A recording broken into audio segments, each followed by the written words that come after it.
Hi everyone, thanks so much for tuning in to my Whole30 grocery shopping and what I eat in a day on Whole30.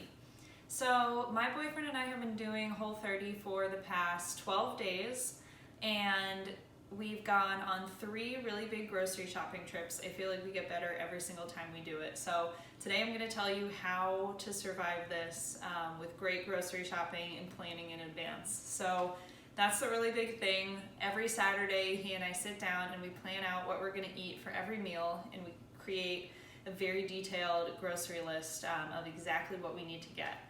Then we take our reusable bags, our produce bags, and some compostable bags with us to Jewel Osco and Aldi. Those are the 2 big stores that we go to. We also occasionally go to Whole Foods and Fresh Time Market for bulk stuff. So I'll walk you through meal by meal what we typically have been eating and give you some tips on how to maximize your spend at the grocery store on those items. So I start every day off with 3 scrambled eggs. I put some salt and pepper on top. That's the good thing about Whole30 is that you can continue using all spices. These are the cartons that we've been getting from Aldi. They're really cheap at Aldi, and they're made of paper cartons. So these are recyclable, compostable. These are compostable when you finish all the eggs inside. And eggshells are compostable too. So eggs are awesome for Whole30. I've been eating a ton of them. I'm usually a huge cereal fan in the morning, so sacrificing cereal for eggs has been a little bit of a struggle, but so far so good with these. We typically get between 36 and 48 eggs a week, depending on how much eggs we're gonna have for dinner or for other meals. So these are awesome. Always look for these containers wherever you get your eggs from. Try to avoid styrofoam if you can. So that's usually my morning, and then for lunch I have to admit I cheat a little bit. You are not supposed to have any like smoothies and juices and that sort of thing, but I have a sugar problem, so I kind of need to get a little bit of blood sugar in me.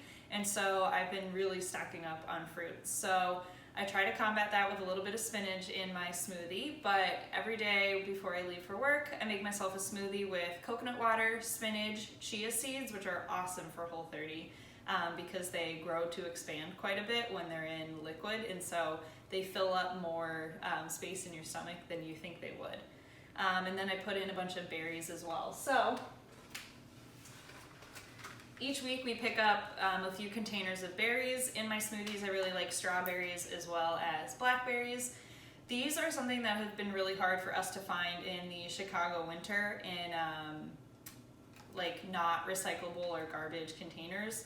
I'd really prefer to not use plastic with my berries, so I typically always buy them from the farmer's market and whatnot in the summer. So looking for an alternative here still, but these have been essential for my lunches. And then one awesome thing is that we found just heads of spinach instead of buying spinach in a box. So every morning I pick a few leaves off of this guy and I throw it into my smoothie. We are looking into doing something that can make this last a little bit longer, which is pureeing this along with my coconut water and freezing them into ice cubes for the smoothie. This will allow the spinach to last a lot longer because in this current condition I typically don't use it all before it starts to go bad. So that's an optimization we're making starting this week. But if you're picking up wet ingredients like this, it's typically got like a little bit of moisture on it at the store. We recommend taking compostable bags with you as opposed to just your produce bags because this is kind of how it should be stored in the refrigerator anyway. So if you can, I just bought these on Amazon, quite frankly, and we stock up on them whenever we're close to out, but we always take a few of those along with our produce bags. So my snack that I have every single day is a gala apple. These are a lot heavier than they seem, but I get about 6 apples a week, and these are perfect to take to work and an awesome snack alongside some almond butter, which if you love peanut butter as much as me and you're doing Whole30 and you're like, oh my gosh, I can't believe I can't eat any peanut butter, almond butter is the perfect substitute. Sometimes sugar is added, so make sure that whichever type you're buying doesn't have any sugar added. Literally the only ingredient listed is dry roasted almonds. We thought that this thing would last us like 3 weeks. It lasted us a week and a half. So buy some almond butter and dip some apples in it. That's my best recommendation. This is like the closest I've been getting to dessert. The only other snack that I really go for during the day, we really try to limit our snacks because it's supposed to be just kind of healthy and natural meals, are these Lara bars. We have cashew cookie, cherry pie, and apple pie. Those are our favorites. I'm kind of addicted to the apple pie one.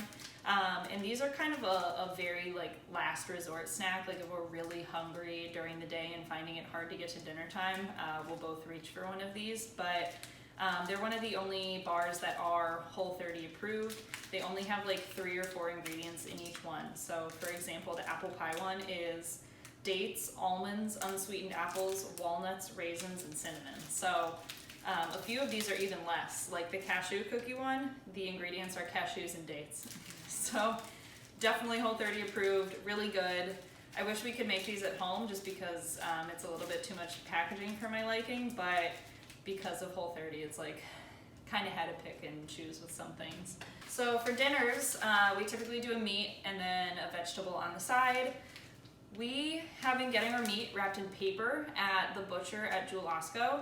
I feel like getting stuff wrapped in paper is something that you might not really think about when you go to get your meat, but it's so important for sustainability because this paper is compostable. So this is essentially no waste, and it's just got our meat wrapped up inside. So many people just, you let your butcher wrap it however, and they typically put it on like a styrofoam black tray and then wrap it in plastic wrap.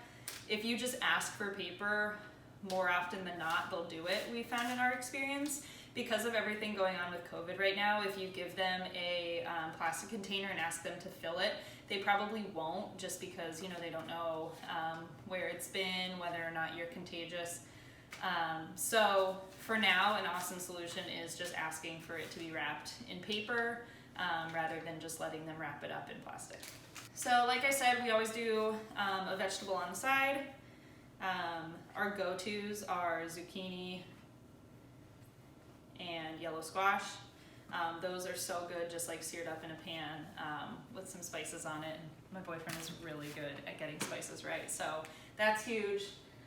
Some of the others that we like to do, I think that this is just really big celery stalks. He does that in his salad that he has every day for lunch. So that's celery. I'm not a huge celery fan.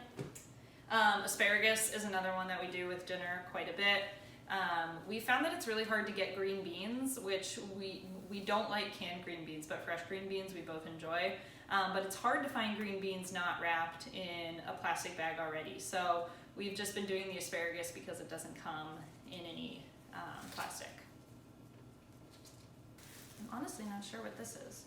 I think this is just, this is kale for a salad, for a soup we're doing this week. And then finally, I'm going to show you something that my boyfriend is awesome at. He's been making so many things homemade, and then we just put them in the reusable containers that I showed off in one of my last videos. And we put some tape on it with the date that it was made and stick it in the fridge, and then we kind of know how long we have to use it by. So some of the things we have right now are homemade tahini sauce, homemade mayo, which we use all the time. Mayo and mustard are both Whole30 approved, provided you check the ingredients on like a can of mustard that you're buying. But one of our favorite sauces that we put on chicken and pork almost every single week is just like simply mayo and mustard mixed together. I eat that with pork for lunch almost every day. And it's pretty easy to make homemade mayo, although I didn't do it. This is some garlic chili that he made that's homemade. Again, this is a him eat. I can't really do anything that's super spicy. 2 dishes that he made this week, which were honestly some of the best like meals that I've had, not even Whole30 exclusive. This is some chili that he made, and the meat in this is to die for. So I'm getting this for lunch tomorrow. And then this is ramen broth from some ramen that we made earlier this week. We panicked the morning that we were going to make ramen because we realized we couldn't put noodles in it, and so it was really just going to wind up being pretty much the broth. And then we bought some extra zucchini for that week and did zoodles instead, and it worked out perfect. It was really delicious. And then finally, we did some of our own homemade kind of chipotle bowls, Whole30 friendly. And so we made some guacamole and then some pico, and we've saved this. This is really good to like mix in with your scrambled eggs in the morning, just to get a little bit more flavor and like mix it up slightly. And then for breakfast this morning, we had an incredible, I guess it was brunch. We try to do like a fun brunch on Sundays. This is shakshuka. So it was like a tomato base with like poached eggs positioned throughout it, and it was fantastic. Last weekend we did smoked salmon from Trader Joe's. They're everything but the bagel seasoning. Smoked salmon is Whole30 approved, so definitely check that out if you're doing Whole30 too. That with some eggs and a side of avocado and homemade breakfast potatoes were delicious. So that's pretty much what we buy at the grocery store every single week. Whole30 tips, plan it out in advance, and to keep it sustainable, take your produce, take your compost bags with you, and look to purchase things that don't come in packaging and stuff that you can reuse over and over again. So I hope you enjoyed. If you're doing Whole30, let me know how you're struggling. Outside of this, I know there are so many things that can kind of happen to your body, especially in the first few days.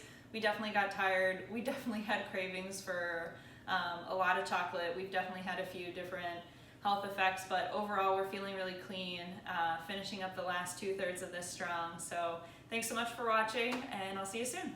Bye.